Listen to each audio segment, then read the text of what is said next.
If there is one Viking that people feel is the most dangerous ever to grace this world, it has to be Ragnar Lodbrok. Ragnar was a Viking king who, with his insane might and fearless victories, turned the world upside down. Though many people ask themselves if he existed at all. So, sit back, relax, and enjoy today's video, where we're gonna tell you all you need to know about the great Viking king, and how just one mistake cost him his life. This is the unbelievable story of Ragnar Lodbrok. The Viking Age could be described as the age of wars, killing, and battles, and at the same time as the age of chances. From the north, the Vikings launched their longships into Europe, surprising everyone. They were known to be very ferocious in their attacks, as they hardly spared any of their enemies. However, it was a natural way of life and existence for many Vikings. Where previously pirates and coast pillaging were the order of the day, the Vikings soon upgraded to large-scale piracy, with many of them achieving legendary status. Ragnar Lodbrok was perhaps one of the most well-known figures from this period. Ragnar was not only a warrior, but a conqueror who moved forward and seized most of the territories he aimed at. He was considered a dangerous warrior in Christian Europe, and was especially active in the northwest of France.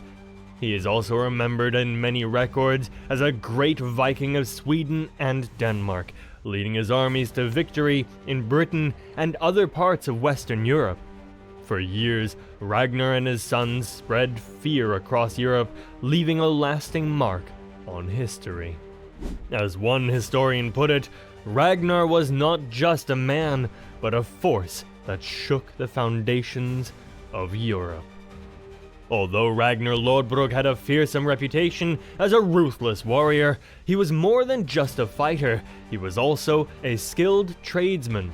After raiding and collecting treasures, Ragnar learned how to trade the valuable goods he gathered. To reach distant places such as the Mediterranean Sea or North Africa, the Vikings, together with Ragnar, embarked on two primary routes. One path went around the British Isles, and another went through the English Channel. They also sailed from rivers all over Europe to different places such as Dublin and Kiev, and established powerful trade connections with them. But that didn't take the warrior out of Ragnar. Ragnar had some of the strongest warriors on his side, the Berserkers. These great fighters, whose name in Old Norse roughly translates to bear shirt or bear skin, were always first in a battle, dressed in almost nothing but animal hides. They were known to go into a frenzy of fighting amid battles, making it seem as if they were almost invincible. In March 845, Ragnar Lodbrok embarked on a journey to France with a giant armada of about 120 ships, carrying 5,000 to 6,000 men. And all thought that heaven itself could not hold Paris. Ragnar was anxious to start the conquest of new territories and the wealth that such territories provided. In this case, he was looking towards Paris. The people of Paris felt a lot of fear after they were informed that Ragnar was on his way. His image as a great and invincible warrior of the Scandinavian people had already reached distant lands. On getting to the coast of France, Ragnar and his men fought against the army of Charles the Bald. It is a well-known fact that Ragnar threatened Paris, but the Viking also had his sights on the Basilica of Saint Denis, near Paris, which at the time contained the burial places of French kings and many valuable relics. From Viking history, when King Charles learned about the plan of Ragnar and his people, he immediately mobilized his forces. He occupied the Seine River's eastern and western sides to prevent the Vikings from accessing the city. Ragnar, however, outsmarted the king. He focused his attack on one of the camps and brutally defeated most of the king's soldiers before marching into Paris. The Vikings kidnapped some soldiers. Then they slaughtered them in the king's presence, thereby forcing poor King Charles and the few remaining men to run away, thus leaving Paris vulnerable. At the time, only the island in the Seine River called Île de la Cité was well protected. What remained of the old Roman walls was in ruins, while the river was the only natural barrier the city had. Parisians stood no chance against Ragnar and his powerful army, and thus many of them abandoned their city with whatever they could shove in sacks or bags. It is recorded that Ragnar Lodbrok and his army of Vikings captured Paris on the 28th of March in the year 845 AD. However, they could not gather as much treasure as they wanted because many Parisians had left the city, taking their precious belongings with them. To make things even worse, the Vikings got dysentery, a particularly bad disease that killed some of Ragnar's men. But Ragnar never lacked wit and decided on a rather strategic idea. He sent a messenger to King Charles the Bald, boldly demanding to pay some money and they'll leave. Instead of fighting, the king made a huge mistake. He offered Ragnar 7,000 livres in silver and gold to leave. This was an enormous amount of money at the time. By paying this Danish tax, Charles unknowingly encouraged further Viking raids as they realized they could get rich without much effort. This tactic, known as Danegeld, was soon used by Vikings to collect large sums of money, not only in France, but also in England. Ragnar accepted the payment and sailed back to Denmark, but not before looting more villages in northern France on his way. The Vikings attacked Paris several more times in the years that followed. Like many great Viking kings, Ragnar Lodbrok believed he was invincible. He thought the gods favored him and that he couldn't be defeated, but this overconfidence eventually led to his downfall. Ragnar's last adventure took him to Northumbria, a kingdom in England.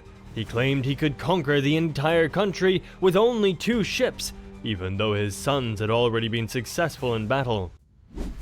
He wanted to prove once more that he was the greatest warrior. Ragnar fought on despite the fact that he was surrounded and outnumbered. Unfortunately, the chances were high, and Ragnar was captured by the Northumbrian king, Eola. King Eola wished to scare Ragnar, and therefore he threw him into a pit of vipers. Eola failed to realize that Ragnar was wearing a shirt his wife, Oslug, had made for him, and this was bulletproof to snakes. When Eola saw that the snakes could not touch Ragnar, he removed the shirt from the latter and threw him unprotected into the pit. As he was not protected by the magic, the snakes attacked Ragnar, and they killed him with their poisonous venom. He spoke some last words, foretelling the future of his adversaries and enemies. Some of these were captured in a poem written by his wife, Oslug, with the intent of ensuring that their sons would eventually be aware of their father's wishes. But did you know that Ragnar's terrible death could have been avoided? It's true. His wife Oslug had warned him, but Ragnar didn't listen. If only he had paid attention to her advice, things might have turned out differently. Despite the pain of his death, Ragnar also thought back to his earlier victories and looked forward to entering Valhalla, the great hall where the slain Viking warriors would feast for eternity. For Ragnar, it was not just an end, but the beginning of a new adventure among the gods. In his final moments, Ragnar is once more thinking about the future, young warriors that his sons will grow to be. Ragnar died calling for his death to be avenged, and his sons, especially Ivar, the Boneless, saw to it that Daddy's wish was granted. This quest for revenge by his sons led to the formation of the Great Heathen Army. In AD 865, the Great Heathen Army launched a major invasion of England. The Vikings had a history of targeting rich places like monasteries, but now they wanted more. They aimed to take over the 4 mighty Anglo-Saxon kingdoms. The Anglo-Saxon stories don't clearly say why the great heathen army invaded, but the tale of Ragnar Lothbrok's sons trying to avenge their father shows that the invasion was driven by a desire for revenge. Ivar, who led the great heathen army, was determined to make Eola pay. At first, his attempt to defeat the king failed, and Eola tried to make peace with him. Ivar seemed to agree, asking for just as much land as could be covered by an ox hide. Eola agreed, but Ivar was clever. He cut the ox hide into thin strips and used it to claim a large piece of land. Some stories say this land was York, while others say it was London. Regardless of the exact location, the great heathen army returned the next year, captured Eola, and executed him by the gruesome Blood Eagle, ensuring that Ragnar's death was avenged in the most terrible way.